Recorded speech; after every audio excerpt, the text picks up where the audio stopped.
Football দুনিয়ায় সেরা টিনেজারদের একজন লামিন ইয়ামাল গেল জুলাইয়ে মাত্র 18তে পা রেখেছেন বার্সেলোনার এই তরুণ উইঙ্গার।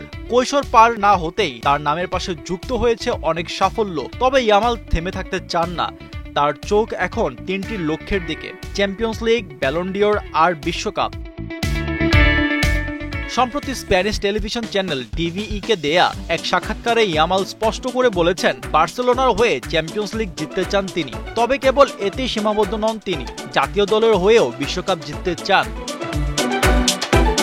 এরপরেই তাকে দুইটা থেকে একটা বাছাই করতে বলা হয়, চ্যাম্পিয়ন্স লিগ কিংবা বিশ্বকাপ।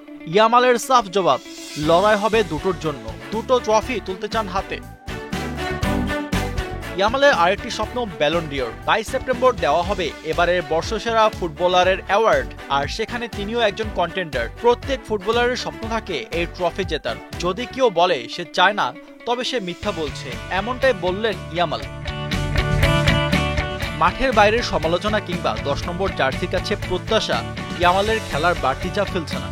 সত্যি বলতে 10 নম্বর জার্সি পরার চাপ আমি অনুভব করিনি।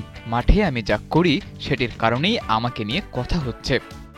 জাতীয় দলের সাফল্যে ইয়ামাল কৃতিত্ব দিয়েছেন স্পেন কোচ লুইস দে লা ফুয়েন্তেকে। কোচ তাকে ভালো গাইডলাইন দিয়েছে বলে মনে করেন এই স্প্যানিশ ইয়াংস্টার। জাতীয় দলের হয়ে খেলাও তার কাছে অবিশ্বাস্য অভিজ্ঞতা।